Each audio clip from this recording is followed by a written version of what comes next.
Long and Perilous Ride, an audio production by Averill Vision, LLC. It is read by John W. Farrell. Music by Jordan Hart. Additional voices are performed by Jesse Johnson, Andrew Woodruff, David McPherson, Jonathan Yavalo, John Averill, and with Al Stone as Robert E. Lee. Text is from the memoir of William Woods Averill, archived at the State Library of New York in Albany, and also published as a chapter of 10 Years in the Saddle, edited by Edward K. Eckert and Nicholas J. Armato, Presidio Press, 1978.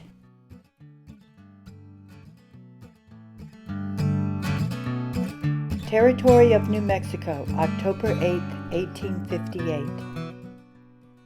Lieutenant Averill was shot in the leg during a night attack by Navajos. That, coupled with a subsequent broken leg, kept him out of military service for 2 years.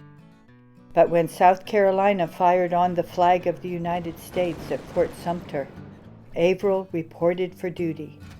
Our story begins.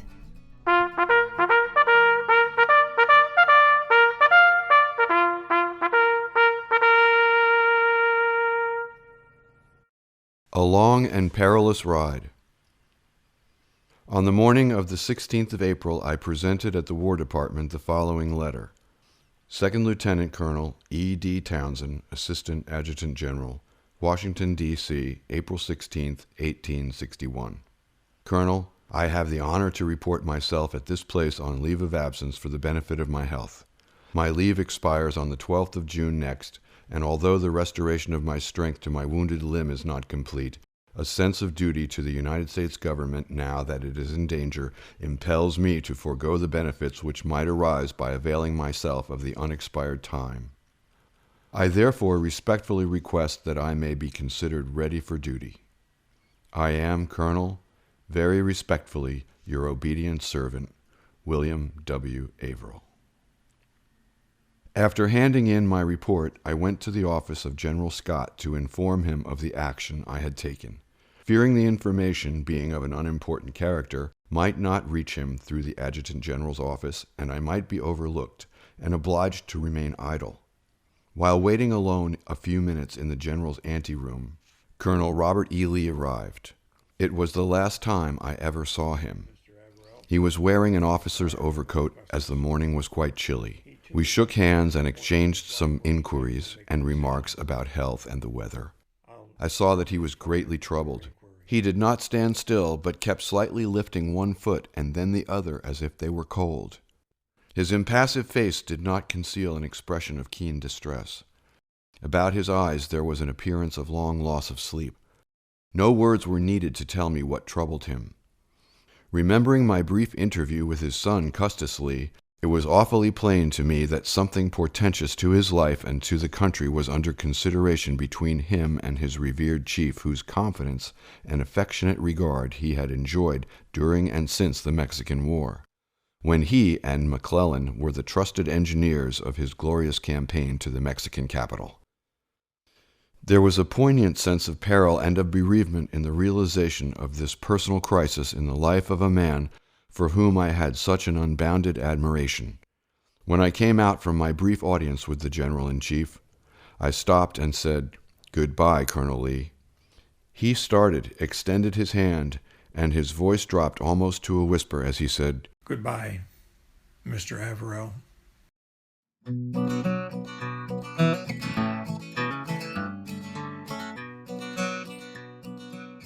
It is possibly not well remembered how the regular army was scattered at that crisis.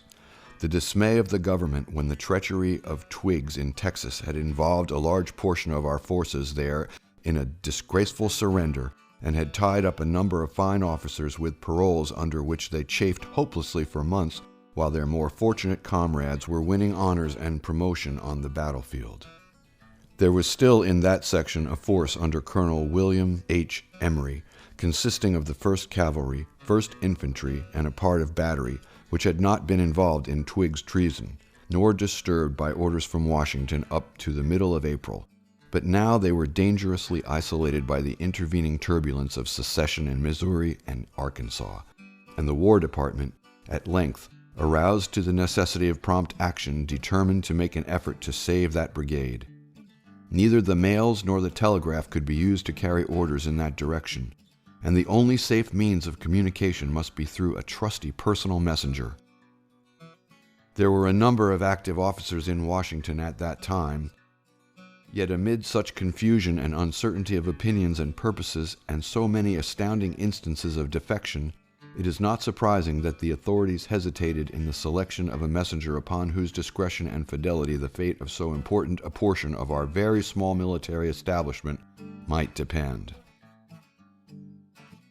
It was on the evening of the same day I reported for duty that I was in the lobby of the Willards when Major Irwin McDowell and Fitzjohn Porter and Captain J.B. Fry, all of the staff of the Adjutant General's Department, dropped in, casually as it appeared, and Captain Fry asked me to play a game of billiards. While engaged in the game, the captain quietly asked where I lodged and requested me to go to my room when the game should be finished and he would follow me. Complying with his request, I was soon joined by the 3 officers who then broached the object of their visit. They wished to know if I was able and willing to undertake a long journey involving an unknown amount of fatigue and danger. This was what I had been anxiously waiting for, and I asked them to try me. After being assured of my physical ability, they requested me to call at the War Department, and my visitors took leave without further explanation, but enjoined silence about their visit. A sense of responsibility involved in mystery is not somniferous, and the night that followed was long and feverish. When the morning came, I lost no time in reporting at the War Department, where I was received by Major Fitzjohn Porter. My papers were ready, and were as follows. To Lieutenant William W. Averill, Mounted Rifleman, Washington City, Headquarters of the Army, Washington, April 17, 1861. Sir, you will, by the order of the General-in-Chief, proceed at once to Fort Arbuckle and deliver the accompanying letter to Colonel W. H. Emory, or the senior officer present. Receive from him communications for the government and return to this city. I am, sir, very respectfully, your obedient servant, E. D. Townsend, Assistant Adjutant General. This was in the handwriting of Major Porter, accepting the signature, and on the back of it was endorsed in the same hand as follows. Headquarters of the Army, Washington, April 17, 1861. The General-in-Chief directs the Quartermaster at Fort Smith to extend every facility to Lieutenant Averill to enable him to execute his orders with promptitude. F. J. Porter, Assistant Adjutant General. I was required to read and memorize the instructions to Colonel Emory to provide for the contingency of a necessity for their destruction. They were in brief that he should assemble his command and take it, with all public property that could be transported, to Fort Leavenworth by the most secure and expeditious route. Fort Arbuckle was 300 miles west of Fort Smith, which was in Arkansas, on the border of the Indian Territory. I also received additional verbal instructions providing for such contingencies as might possibly occur in the course of my hazardous and uncertain mission.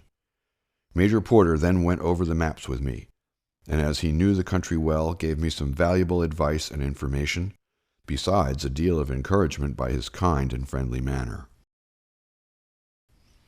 Providing myself with a good suit of butternut clothing, my black overcoat and a slouched hat, with a common carpet bag to match the outfit, and without a goodbye even to my brother, I left Washington at 2:45 p.m. on the 17th, took the western train on the Baltimore and Ohio Railroad at the Relay, and reached Harper's Ferry about sunset. While the train stopped here, I saw Lieutenant Roger Jones of my regiment, who commanded the detachment guarding the arsenal. He apprehended an attack by the Virginians, and aware of the inefficiency of his force to defend the public property, had already made his arrangements to destroy it and retire into Maryland with his command. All along the route hence to Cincinnati and St. Louis the wildest excitement prevailed. The railroad stations and telegraph offices were crowded with eager inquirers for the latest news, while in every city, town, and village The rolling drums and waving banners announced that the nation was aroused and arming for the great conflict. By the time I reached St. Louis, the news of the seizures of Harper's Ferry and the riot in Baltimore had added fresh fuel to the patriotic fire of the West. Carefully avoiding all demonstrations and discussion, I left St. Louis on the morning of the 20th and arrived in Rolla, 115 miles distant, at 5 o'clock in the afternoon. At a tavern, the office of the Southern Stagecoach Lines, I learned that I would be obliged to wait over Sunday with other passengers, among whom was a prominent Missouri judge and an embryonic rebel general.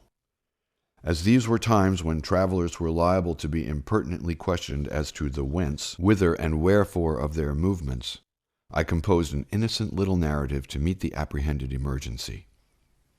I belonged to a strong secessionist family of St. Louis and had a sister married to one of the United States officers at Fort Smith. In view of the threatened troubles in Arkansas, I was going to escort her back home.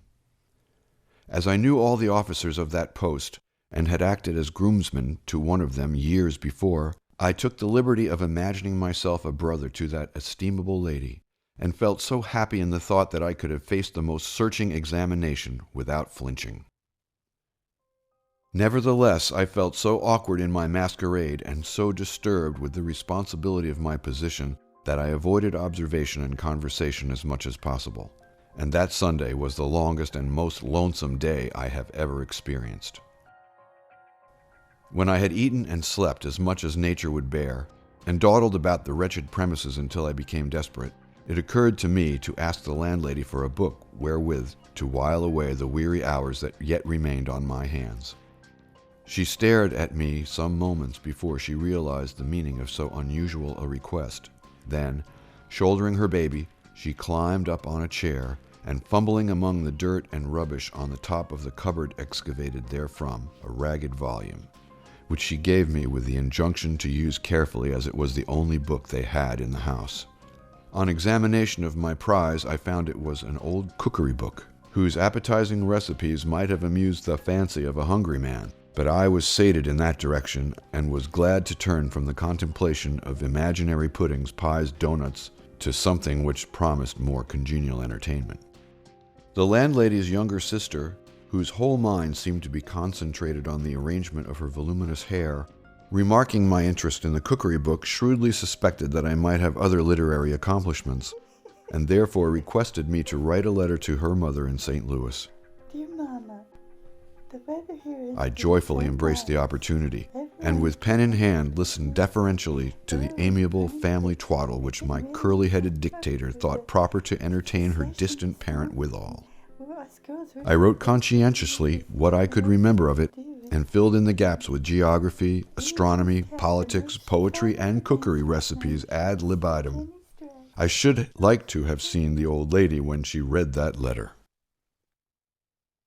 But the longest day must end at last, and I got off from Rolla next morning about 5 o'clock with 5 other passengers in the coach.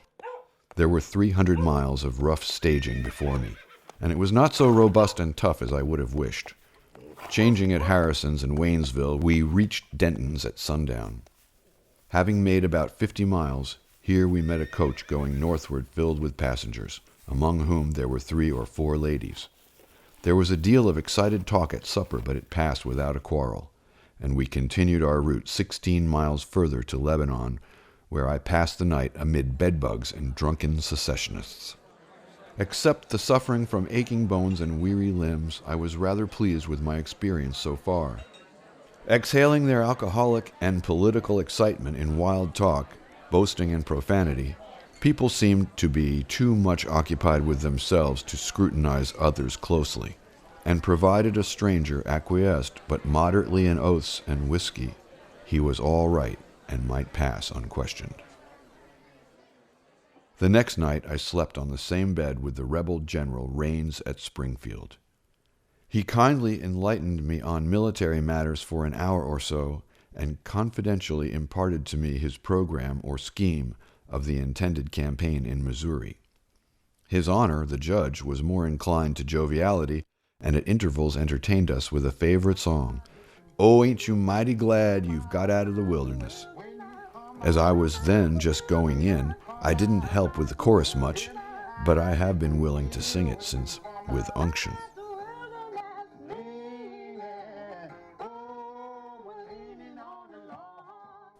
At Springfield, I took an affectionate leave of my two friends and pursued my journey thence to Fayetteville in company with an old woman who was going to see her son tried for murder. She was a type of the frontier matron, tall, athletic, and full of strong practical sense. Her stories of the vicissitudes and terrors of border life were graphic and interesting, and she was going to the trial like an old lioness to defend her whelp. For a change, I occasionally sat with the driver and assisted him with the mails when we stopped at post offices. My officiousness got me into an embarrassment at one point. A fair postmistress, expecting a visit from her brother, mistook me for that long-lost relative. I was confounded and abashed at the warmth of her greeting, assisted as she was by half a dozen boys and girls who seized my hands and coat-tails, vociferating, "How d'ye do, Uncle John?" It was with some difficulty that I checked this torrent of joy and convinced the amiable family of their mistake. My experiences that night at Cassville were of quite a different character. At the tavern, I was assigned to a room where a man had been robbed and nearly murdered the previous night. I took my pistol to bed with me and soon fell asleep, in spite of the unpleasant associations. Some time after, I was awakened by footsteps on the stair and a light flashing through the crack of the door. Cocking my pistol, I challenged the comer and was answered by the landlord, who told me he was under the necessity of putting another man in that bed with me. That being the custom of the country, I had no right to object, but under the circumstances I preferred to leave the bed entirely to the stranger, and took the floor with overcoat and blanket, where I passed the rest of the night with one eye open.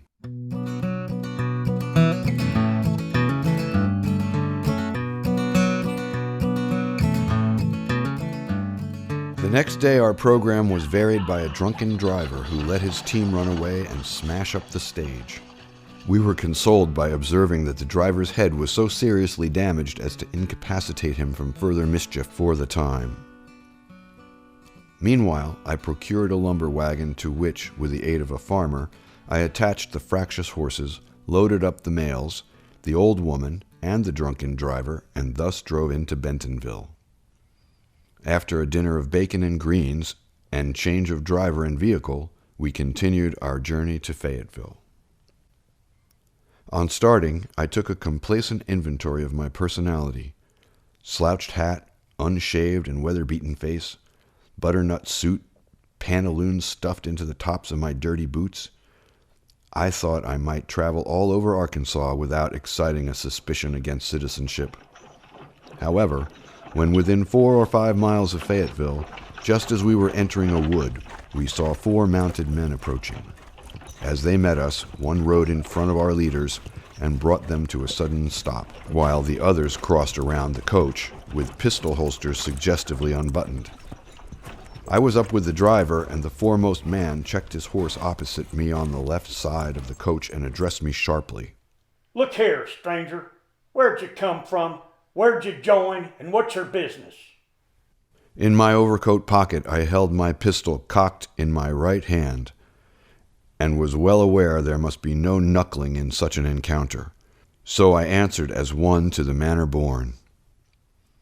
"I am from any place but this, and I am going to get out of here as soon as I can, and if anybody happens to ask you what my business is, you can tell them you don't know."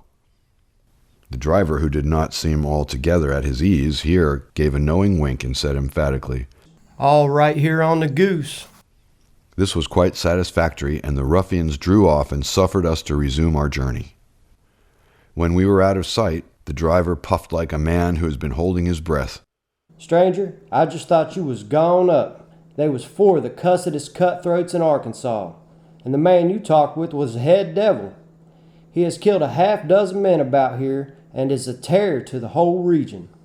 This circumstance impressed me with the futility of my defensive preparations, for my only firearm was the insignificant pocket 5-shooter I had carried across the plains and in my first Indian fight. At length we entered Fayetteville, and I recognized the courthouse where the murder trials were going on by the dirty crowd in front and the number of horses tied to the fence enclosing it. We drew up in front of the Prendergast Hotel and were received by a great big lazy landlord in his shirt sleeves and carrying a fat baby in his arms. Our old woman passenger at once began inquiring about her son. The crowd from the bar room gathered about the driver to ask the news, to scrutinize the waybill and cross-question him about his passengers. Being faint from exhaustion, I at once secured a room and threw myself upon the bed to rest. Presently the landlord brought in a drink I had ordered, and with a serious countenance said, This is a pretty hard set around here, and they are a little curious about you, and I advise you to come out and show yourself. They are mighty jealous about strangers, and if you don't come out and satisfy them in some way, there may be trouble. But be careful and on your guard. I don't want any more problems around here. The old woman in the stage had given me the cheering information that a fruit tree agent from New York State had recently been robbed near here and had barely escaped from the country with his life. I recognized the necessity of the case, got up at once, and walked confidently into the bar room. At a glance, it was easy to pick out the leading fellow of the crowd, leaning with his back against the bar and talking to the others gathered around. Walking up to him, I said respectfully, "I'm going to take a drink, sir. Will you and your friends join me?" He and 4 others of the most villainous-looking blackguards accepted the invitation, and after drinking, cigars were distributed at my direction, and while lighting them I managed to ask the leading brigand to step outside with me that I wanted to see him. He willingly led the way, and we wandered out of earshot. When I told him confidentially I was on my way to Fort Smith, on important business for the cause, and wanted to know what was doing there, he told me of all that had taken any shape and what was hoped and expected.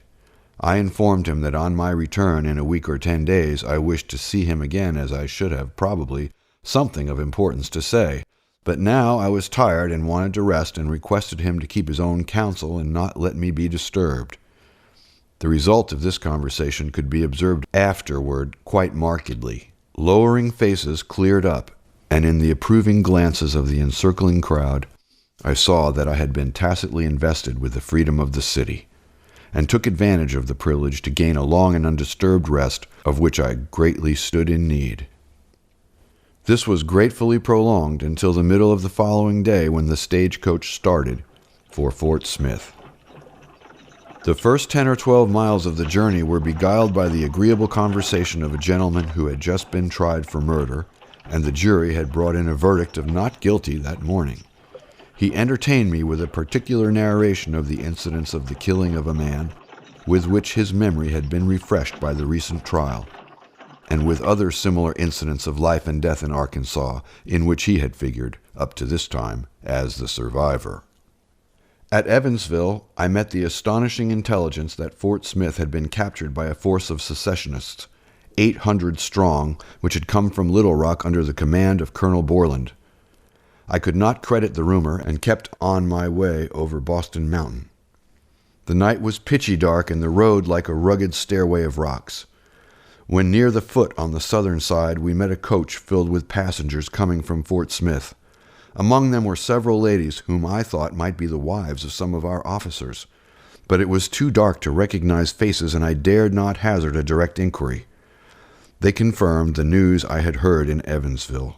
Fort Smith was now occupied by Colonel Borland with 1,000 men.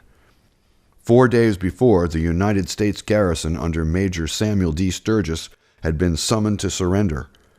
This they declined, but not being prepared for a siege, had evacuated the post and marched westward. For me, the outlook was dismal enough, and to complicate the situation, it commenced raining heavily, slopping the roads and swelling the streams into torrents. While they were changing the mails at Van Buren, I found a livery stable and tried to hire a horse and vehicle to carry me to Tahlequah, hoping thus to avoid Fort Smith and reach Fort Arbuckle on some western point where I might find troops of Colonel Emory's command. But all the horse flesh in that region had been impressed by the insurrectionary forces, and I continued to go on to Fort Smith and to trust to fortune. Crossing the Arkansas River on the ferryboat, we reached Fort Smith about 9 o'clock in the morning of the 27th of April. Here was a scene to be remembered rather than described. Just imagine a mob of wild Southern borderers boiling over with political frenzy and unlimited whiskey. Mounted men riding madly, secession flags flying, and women displaying them from windows. Horsemen galloped alongside the stage and peered into the windows, making inquiries or shouting like bedlamites. That I got to the St. Charles Hotel without being shot or hanged seemed like a special providence. About the tavern, men were yelling, women screeching and fluttering secession flags, and everybody in a sublime state of glorification except the landlord, whose countenance was downcast and full of trouble. Remarking this and feeling that I must trust someone, at least partially, I told mine host, aside, that I would like to see him privately for a few minutes. He indicated a back door and told me to go to the stables and he would shortly join me. When he came, I asked him about the situation. He frankly declared it was damn bad. The country would be ruined, and so would he.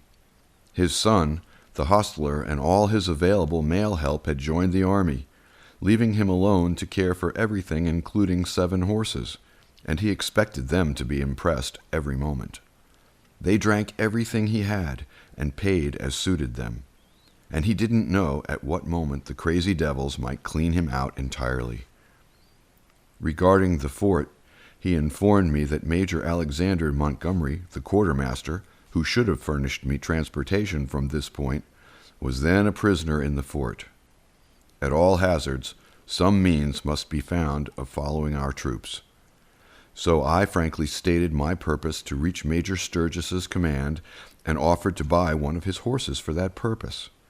He became alarmed and endeavored to dissuade me from the attempt. The streams were up, the bridges had been burned, and I would certainly be arrested and perhaps worse. But he finally agreed to let me have a horse, saddle and bridle, for my gold hunting watch and $20 in cash. I had my choice of 7 and selected a well-made, bright bay horse whose only defect was one blind eye. The trade concluded, my steed was made ready, and the landlord agreed to take care of my carpet-bag and slyly brought out my black overcoat, in the pocket of which he concealed a small bottle of whiskey as a friendly remembrance. On account of my wound, I had not been in the saddle for over 2 years, and now began to entertain some misgivings in regard to my horsemanship. On mounting, I presently became aware that my horse had never been broken to the saddle, and he began shying, rearing, and plunging in a manner which drew all eyes upon us and our eccentric performances. I forgot my lame leg and everything else in rage and despair at finding myself thus exhibited before the public, whose observations and inquisitions I was most anxious to avoid. After a gymnastic contest of 10 or 15 minutes' duration, my colt took the bit in his teeth and started off at a full run. Borland's Rough Riders, who thronged the streets, promptly opened the way, jeering, laughing, and shouting encouragement to horse and rider. Dashing across a level common adjoining the town, we charged through a regiment that was drilling. Their cheers and yells of laughter stimulated my Mazeppa to still more frantic speed. The picket guards sped us on our way with profane jibes and loud hilarity. The breaking of a wild colt is one of the favorite amusements of that country. I kept my seat firmly, and the roads being sloppy, muddy, and heavy, at the end of about 3 miles my horse seemed to have reached the conclusion that it didn't pay, and began to moderate his pace. I then began to realize the situation. I was actually clear of Fort Smith and all its embarrassing surroundings and on the right road. The brute's ignorant perversity had solved the question which had sorely puzzled my human wit. Nevertheless, I did not doubt that the comedy of the runaway colt would be inquired into by cooler heads at Fort Smith, and that I would be pursued. so I kept my way by side paths and through open woods to avoid leaving a trail on the muddy highway. After a while, I lost the main road and wandered for a long time, still endeavoring to preserve a southwesterly course. After the trouble of getting around a cabin in a clearing, whereat there was a group of horsemen whom I at once apprehended might be looking for me, I continued my journey through the woods until at length I came to the Poteau River, which was full from the recent rains. Following it down until I found a place where the road marks indicated a ford at low water, I determined to attempt the crossing. The abutments and charred remains of the burned bridge were within sight, the first picture of the desolation of the Civil War that I remember seeing. Taking off my overcoat, I threw it across the pommel of the saddle, crossed my stirrups over it, and plunged into the roiled and rushing current. My colt, who had behaved soberly enough since his morning's escapade, now finding himself in a new element, resumed his juvenilities. He reared, plunged, and struggled frantically to return to the shore we had left. I had swum the Rio Grande with a horse and knew how to handle him. He was very obstinate and thoroughly frightened, and nearly drowned me with his wild wrestling. My overcoat went floating down the stream, but I removed my hat, which was following it, and getting on the lower side of the horse, held his head slightly upstream, and so as soon as he saw the other shore, he swam steadily. But the swift current carried us a quarter of a mile below before we made the land. Although the distance directly across was not over 100 yards, he was so frightened and exhausted that he could scarcely get up the bank where we landed. My own condition was not much better. My overcoat had gone downstream, and my boots and clothing were filled with water. I lay upon my back and held my feet in the air until the water was partly drained from my boots, then mounted again and rode 3 or 4 miles to Scullyville. As there seemed no excitement here of any kind, I rode through unchallenged, and a short distance beyond came to where the road forked. The branch running nearly due west led to Fort Arbuckle, about 250 miles distant. The other was the overland stage route to California and passed through Fort Washita, located about 65 miles to the southeast of Fort Arbuckle. The heavy old trail showed that Sturgis had gone to Fort Washita, so I took the other road for a mile in order to make a false trail, that any pursuers might be delayed, and then crossed over to the other road, and toward evening met an Indian who confirmed my belief as to the direction Sturgis had taken. At sunset, I stopped at Daniel's Station for rest and forage. I here gave $5 for a soldier's old blue overcoat to replace the black one I had lost on the Poteau. A supper of bacon, cornbread, and coffee greatly refreshed me. Determined to lose no time, I waited till 10 o'clock, when the moon rose, and then went out to saddle my horse. He had been turned loose in a corral, and appreciating his newfound liberty, persistently declined being caught again. But the southwestern borderer is brief and peremptory in his dealing with refractory objects, whether men or animals. My freeborn steed was promptly lassoed, wound up to a stake end, to his infinite disgust, bridled and saddled in spite of himself. The overland route was so well defined that even the night traveler ran no risk of losing his way, but it was awfully lonesome. The moon's glimmering light over forest and prairie invested commonplace objects with strange and frightful shapes. Howling wolves responded to hooting owls on every side, while other night birds and beasts led their strange voices to swell the wild chorus, which resembled the music in the opera of Der Freischütz. I was not sorry when, about 3 in the morning, I sighted a human habitation. This was Holloway's Station, which consisted of a double log house on one side and a corral on the other. Turning my horse into the corral, I entered the unfastened door of the house and found a woman and several children asleep on the floor before the fire. I aroused the woman and requested a bed. She gave me a bit of candle and directed me to go upstairs in the other cabin, which I did, and found a bed made of a hay mattress and a blanket on a bedstead of barrel staves laid across 2 poles. Pulling off my boots, I turned in and slept the sleep of the just. But from my dreadful fatigue, I imagined more like that of the dead. When I awoke, the sun was shining through the cracks in the roof of my chamber, and I heard the sound of rough voices below. Getting out of bed quietly, I looked through the wide cracks in the floor and discovered two men whose villainous countenances were shaded by Texan sombreros, talking earnestly with the woman of the house. Their discourse was evidently about me. They were asking my personal description and whether I was armed. I lost no time in worrying on my boots, shrunken with their wetting of the previous day, fixed my pistol handily in my right trouser pocket, and then tried to arrange some plan of action to meet the emergency. At this moment, a squaw servant girl announced breakfast, and the sombreros followed the woman into a lean-to cabin in the rear. It then occurred to me that I might push through the roof of staves, climb down the corner of the log cabin, get my horse, and escape while the fellows were at breakfast.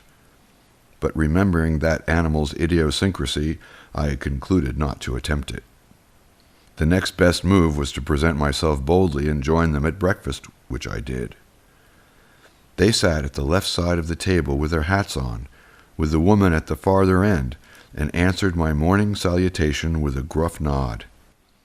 I took a seat next to the door and did my best to swallow some of the cornbread, fried bacon, and muddy coffee which crowned the rough, clothless board, all the while considering what use might be made of the table cutlery in a close fight.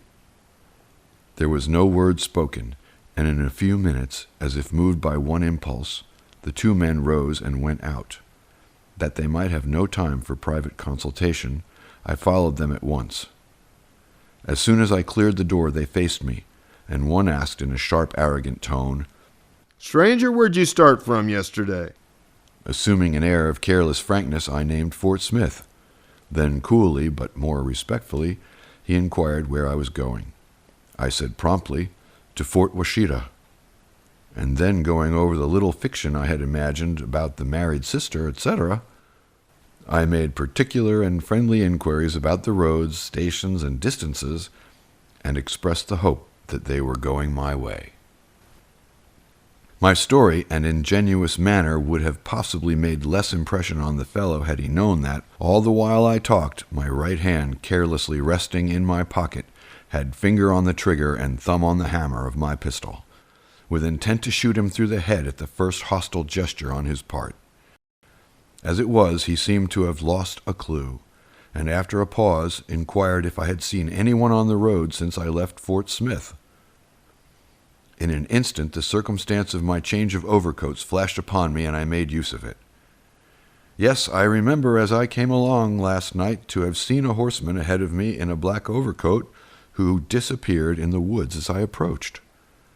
They asked how far back that was. I can't say exactly, but I think it was only a few miles. "That's the man we're after," said he quickly. "And we believe it's Montgomery from Kansas or some other damned Yankee spy. He left Fort Smith yesterday morning." He then went on confidentially to tell me there were 4 of them in pursuit of the fellow. One was asleep in the cabin, and the other had gone on to Riddle's station to be on the watch. Not caring to prolong the conversation, I engaged my new friends to assist in catching and saddling my horse, feigning myself to be rather green about such matters and warmly admiring their chivalrous expertness. I then took a friendly leave and started off, charged with a confidential message to their comrade, and promising to do all I could to aid in capturing that infernal Yankee. For 8 to 10 miles the road led through a forest and then entered a prairie about 2 miles across. On the farther side of this open ground I observed a cabin with smoke issuing from the chimney. Apprehending that the men I had recently parted with might suspect or discover the deception I had put upon them and renew their pursuit, I did not wish to be seen by anyone who might give them information, and therefore desired to avoid this cabin. Dismounting and tying my horse to a sapling, I took a bunch of brush and carefully obliterated my horse's tracks for more than 100 yards back. Then returning to my horse, I skirted around the prairie, keeping masked in the wood. and finally finding a secluded patch of grass, I again dismounted to give my exhausted horse a chance for refreshment, having found nothing whatever to eat in the last barren corral the previous night. The grass here was nearly knee-high, and my hungry horse lost no time in breaking his long fast. Meanwhile, I kept a close watch on the road, and in the course of an hour my fears were realized by seeing my 3 Texans dashing rapidly across the prairie and following my intended route. They stopped a moment at the cabin, and then, pushing on, disappeared in the forest beyond. I was quickly in the saddle, purposing to follow their trail until I was in sight of Riddles, then, by making a circuit around the station, to get rid of them entirely. Nevertheless, when I reflected on the possibility of their meeting their comrade returning from his fruitless mission, a chance which would bring the whole party back on me, I realized the necessity of proceeding with the utmost caution. Presently I met a man on foot, with whom I exchanged salutations, and asked him if he had passed any mounted men ahead. Squaring himself against a tree, he eyed me curiously and replied, "Well, stranger, I did meet 3 fellers up here who said they were after a young man with light hair and a blue overcoat on. I reckon as how you might ought be that very man." "Well, suppose I am. What then?" "Well, stranger, I don't know what you've been a-doing of. I go for every man having a fair chance. But believe me, if them fellers catches you, you're gone up for certain sure. They say you fooled 'em bad, and they're terribly riled about it." In addition to his friendly warnings, he gave me some valuable information about the country and the roads.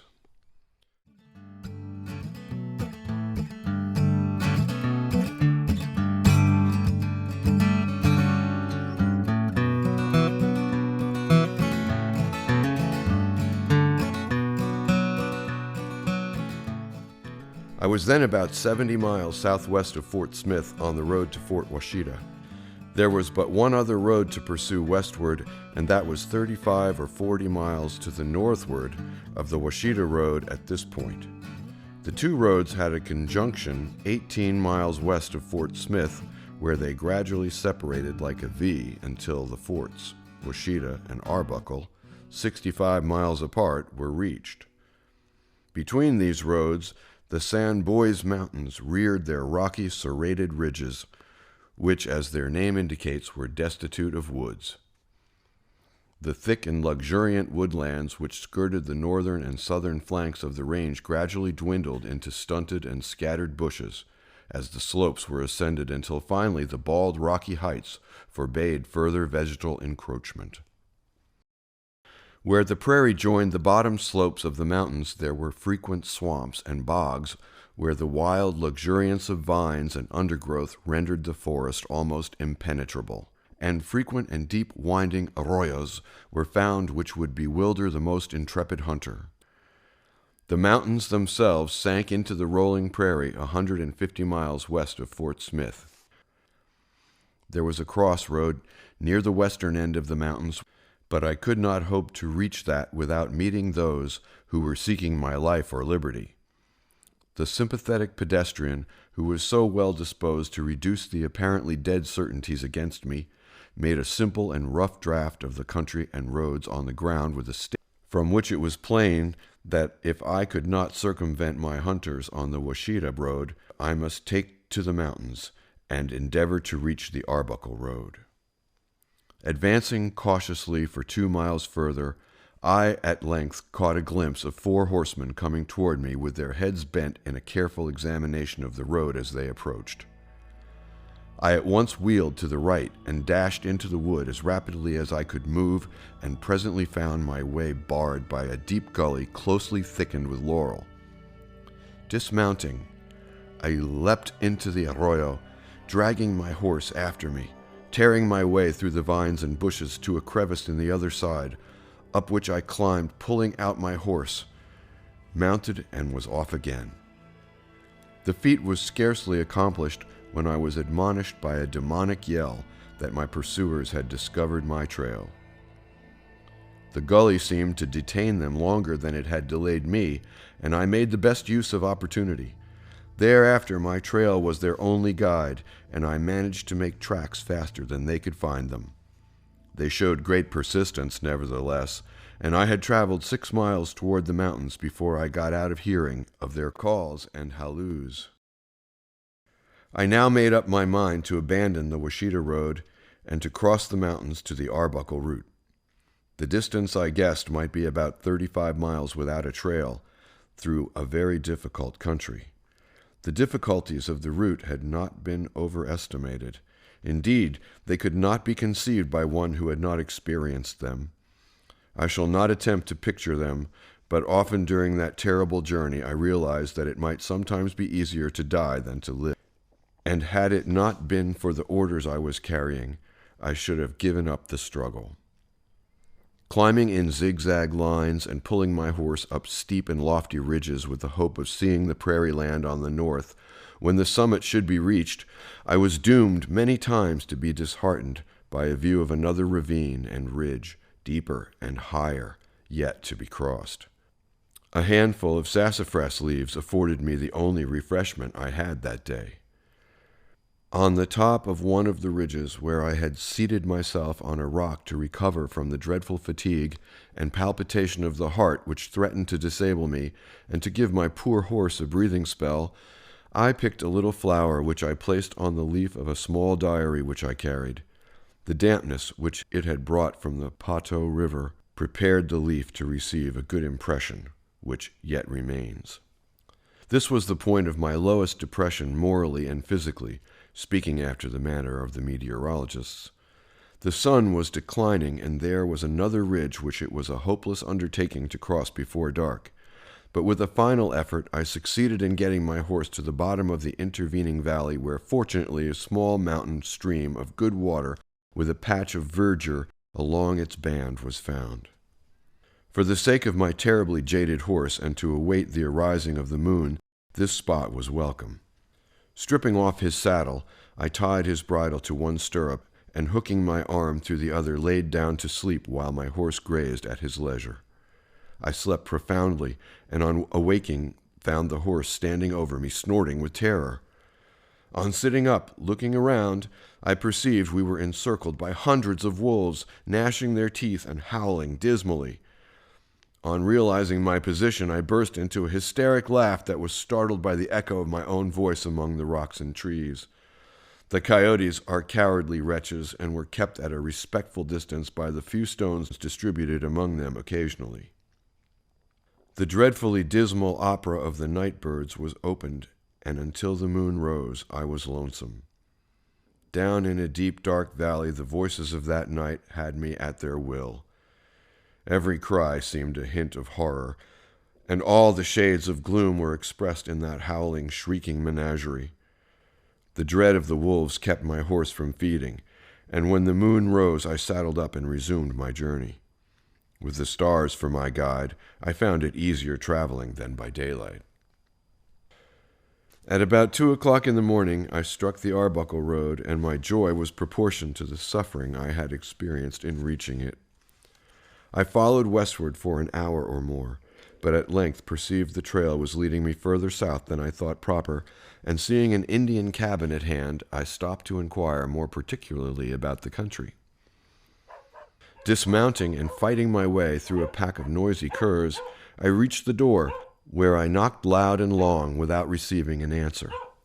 Seeing a light within, I called and threatened to break open the door. I proceeded to execute my menace and found a squaw with several children crouching together and apparently dumb with terror. I put my inquiries about the Arbuckle road in every dialect I could recall without eliciting any other response than a negative shake of the head. Giving it up, I traveled on until daybreak, when I tied my horse to a stirrup and set him grazing and slept for several hours.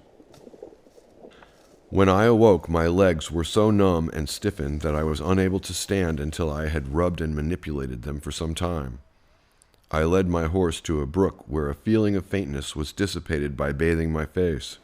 I then mounted and soon afterward overtook a half-breed Indian with a drove of cattle. He gave me all the information I desired about the roads, and added a bit of cold corn bread and bacon which served me for breakfast. After eating, a fresh trail of 3 or 4 horses on the road attracted my attention, and turning back to inquire, the half-breed informed me the tracks were made by a party of men from Perryville who were out looking for someone, but, being unsuccessful, had returned to town. I took it for granted that they had crossed from the Washita Road at the western end of the mountains and were now hunting me.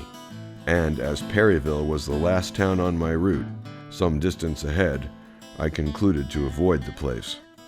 So I kept my way cautiously, stopping frequently to rest and graze my horse. Approaching the town at length, I was startled from a reverie, as I was nearing the summit of a little elevation, by my horse suddenly picking up his ears and stopping short. Looking ahead over the crest, I saw 3 mounted men coming toward me. I immediately turned out to the right, and passing behind a wooded ridge, hoped to pass the horsemen without attracting attention, and succeeded in getting to the westward of them, and would have escaped notice but for the unfortunate coincidence that when they struck my trail where I had turned out, they halted and looked. I was riding over a short open space to reach the broad forest north of Perryville, and they caught sight of me and gave chase.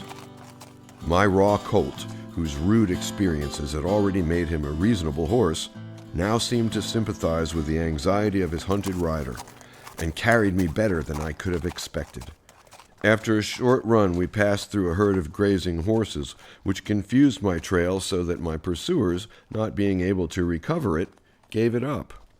I continued pushing westward at a good pace for 6 or 8 miles, when, supposing I'd flanked Perryville, I again turned southward to seek the main road.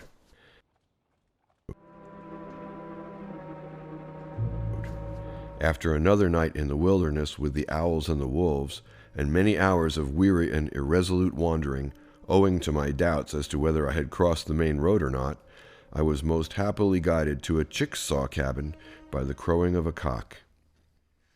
Here I awakened a very handsome squaw who entertained me hospitably with the best breakfast I ever enjoyed, of bacon, cornbread, and milk, while an idiotic boy brought forage for my horse. Taking some of the bread and bacon to provide for future hunger and the boy for a guide over the 3 miles to the road I was seeking, the morning sun shone not on a happier man. The point where I struck the road to Arbuckle was 10 miles west of Perryville, which, I flattered myself, placed me out of reach of my hunters. My next thought was to reach Cochran's, the sutler of Fort Arbuckle, who had a ranch about 40 miles east of the fort. It was necessary to handle my horse with great care as he began to show signs of giving out. I rested and grazed him every 2 or 3 hours and bathed and rubbed his legs in running water. Night overtook me before I could reach Cochran's, and finding a convenient spot by the side of a brook, I prepared for a bivouac. To keep my horse from wandering, I tied the bridle reins around one foreleg below the knee, giving his head and foot a half play.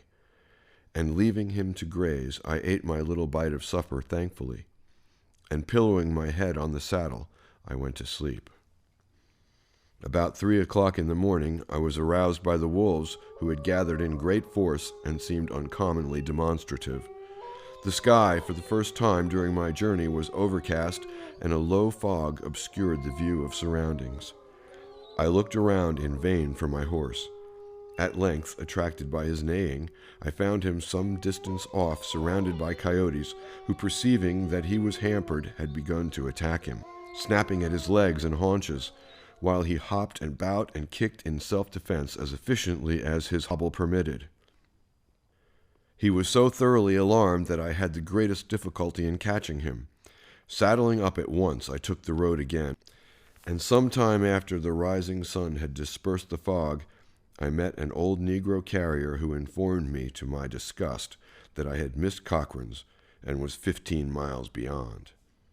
I then turned and reached the ranch about noon, with my horse completely knocked. The sutler with his Indian wife was at home, and he was reckoned a true man by Major Fitzjohn Porter. I felt no hesitation in making myself known to him. He informed me that our troops had left Fort Arbuckle and were concentrated at Fort Washita, about 40 miles to the southward. He gave me an excellent dinner, and to replace my own worn-out steed, offered me the pick of 500 in his corral in which they had been gathered during dinner. About 2:00 p.m. I was again in the saddle upon a fleet mare, whose feet seemed scarcely to touch the earth, and accompanied by an Indian guide named Iser. Iser and I rolled rapidly along until late in the afternoon, when a furious storm broke over us, dazzling our eyes with lightning flashes and deluging the earth with water. With it came darkness. The Indian lost the way, and I lost the Indian, and after wandering for some time struck the Big Blue River. Knowing that my goal lay some distance beyond this stream, I forded it with a little swimming in the middle, and picketing my mare by a lariat she wore around her neck, I made my couch in the wet grass on the western bank. When I awoke in the morning, my Indian was sitting beside me, having rejoined me in the night. Riding up from the lowlands, we saw the Cherokee Mission, and there ascertained that Fort Washita was in the hands of the Texans, having been abandoned by our troops on the previous evening, and that Colonel Emory, with his command, was now encamped on the Arbuckle Road, only 6 miles distant. With my fleet steed and a good will, these 6 miles were soon accomplished, and it was with an exultant heart that I saw my old comrades in arms just forming squadrons for the march, while the infantry were already en route ahead. The first officer I spoke to was Captain Eugene A. Carr, who did not recognize me but civilly indicated the direction to Colonel Emory's headquarters. The colonel was in the saddle, looking as grim as a grizzly bear, and only uttered a short growl in response to my courteous good morning. Only a month before, I had enjoyed his most agreeable hospitality at his house in Washington. "Colonel," I said, "you don't seem to know me." "No, I don't," he replied. "Who are you?" "I am Lieutenant Averill, with dispatches from Washington, and here they are," at the same time extending the papers toward him. The colonel's sour expression changed suddenly to astonishment, and he mechanically reached out his hand, but stopped, dropped his reins, and lifting his arms said, "My God, Averill, how did you get here?" Then several officers came galloping up: Sturgis, Stanley, Carr, Fish, Colburn, Bowman, Prince, Offley, and Major Brown of the Pay Department, all staring curiously as they suspected some demand from the Texans, and not one of them recognized me, not even my classmate Colburn.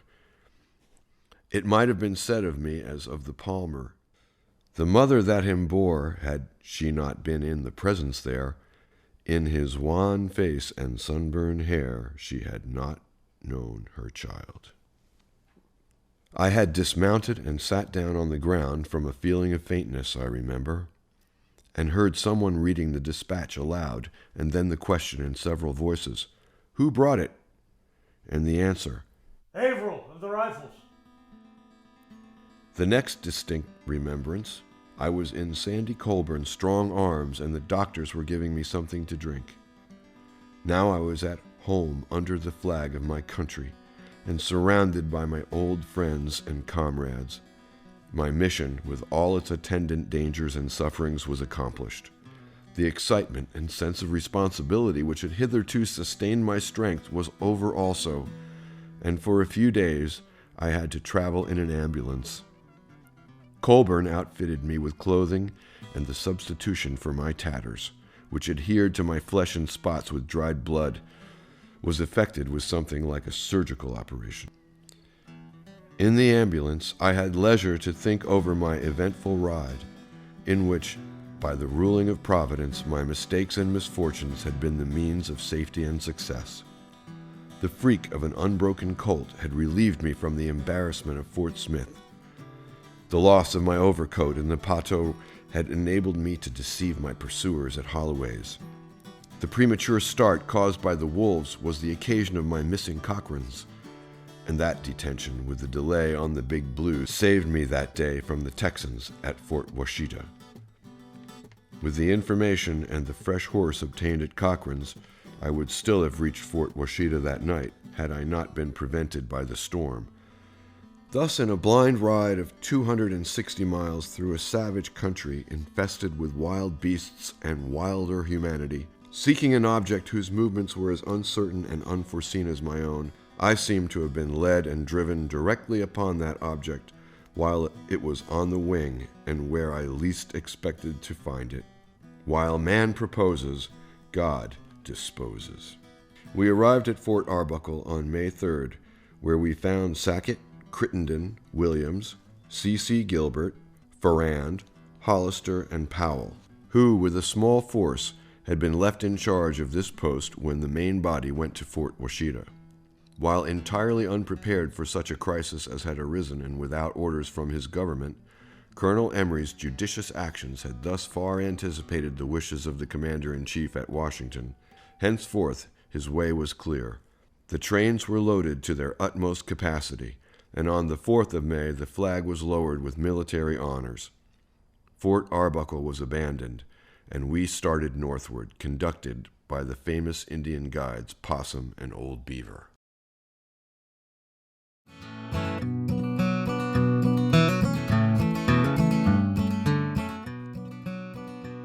Our march was dogged by a party of Texans who prevented the following of some of our supplies. The idea of being pursued chafed both officers and men extremely, and there was especial indignation at the hostile demonstrations of Texans who had lived so long under the protection of the army they were now insulting. At the request of some of the officers, I suggested to Colonel Emory the propriety of turning upon these fellows and giving them a brush, or at least coming to some understanding which would relieve us from the irritation and humiliation of having them on our heels. The result of it was that Sturgis was directed to turn back with a squadron of cavalry, and I, being sufficiently rested to resume the saddle, accompanied him. Retracing our route for about 2 miles, and after passing through some open timber, we came suddenly upon the advance of the Texans, consisting of 30 men. At first sight of us, they quickly rushed into a shallow ravine at right angles to the road, dismounted, and leveled their rifles at us. While Sturgis was forming a line at a gallop, I rode toward the ravine and called out to the commander to come out as I wished to talk with him. Whereupon a lank, typical Texan, with a rifle across his saddle bow, rode out and halted in front of me. I asked, "Who are you, and who are these people with you?" With the utmost sang-froid, he shifted a chew of tobacco in his mouth and replied, "I'm Captain Johnson, and them are free-born American citizens under my command." Then I said, "Bring them out here and surrender." Without the slightest tremor, he said, "Well, stranger, I can't do it." "Why?" "'Cause we're free-born American citizens and kin, and do as we're a mind to and go where we please."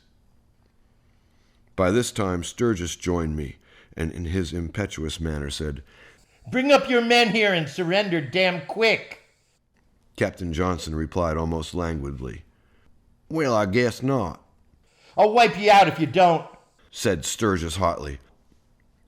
With a kindling gleam in his eye, Captain Johnson remarked slowly, "There'll be a good many empty saddles yonder," indicating our line with carbines advanced by a slight nod, "before you do." "Why, I'm ordered to capture you and bring you into camp," exclaimed Sturgis. "and you know damn well that I'll obey orders. So if you don't surrender, the responsibility will be on you. And if you don't surrender, some of us will be hurt, but every mother's son of you will be wiped out in the end." Captain Johnson, after a moment's mental wrestle with the inevitable, said, "We can't surrender without conditions." "What conditions?" asked Sturgis. "Well, we don't want to be hung, nor lose our horses and arms," said the imperturbable Texan. This proposition indicated so just an understanding of their liabilities and deserts that Sturgis withdrew with me a few paces for consultation, the Texan standing fast. They had the dead drop on about half of our force. The distance between our line and the ravine was about 100 yards, and before the Texans could be driven from their cover, our men would be exposed to the fire of 30 rifles in steady hands for 2 or 3 rounds. It was finally settled by Sturgis giving his word that they should not be hanged, and that the disposition of their horses and arms should be left to our commanding officer, and they were taken into camp as prisoners. I believe this was the first armed array of Americans against each other in the war.